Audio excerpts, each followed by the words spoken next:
En France, le Parlement se compose de l'Assemblée nationale et du Sénat. L'Assemblée nationale, élue au suffrage universel direct, siège au Palais Bourbon. Le Sénat, élu au suffrage universel indirect, siège au Palais du Luxembourg. Le rôle du Parlement est de voter les lois et de contrôler l'action du gouvernement.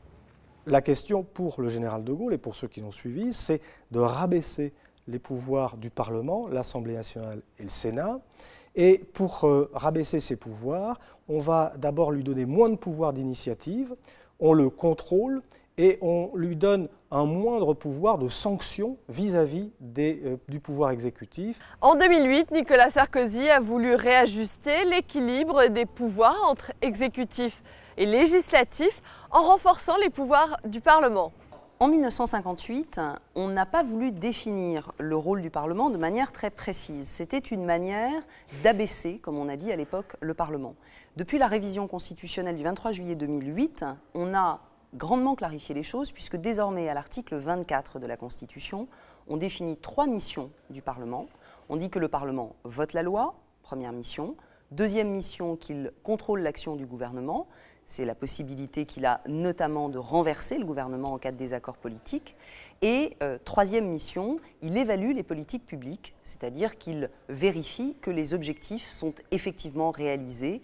Lorsque notamment des lois ont été adoptées, il va procéder à une évaluation à son propre rythme et sur son initiative. Pour être adopté, un texte de loi doit être voté par l'Assemblée nationale et par le Sénat.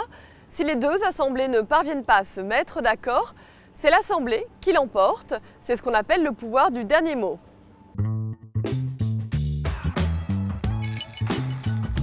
Le grand hiatus, c'est-à-dire la prédominance du pouvoir exécutif dans l'initiative des lois, 95% des lois viennent de l'exécutif, plus la discipline majoritaire qui fait qu'au fond, les chambres sont de moins en moins les chambres de délibération, de discussion et d'amendement des lois, font que véritablement le dispositif institutionnel il penche en faveur de l'exécutif.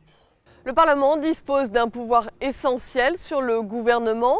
L'Assemblée nationale peut le renverser par l'adoption d'une motion de censure. C'est le pendant du droit de dissolution de l'Assemblée dont dispose le président de la République en vertu de l'article 12.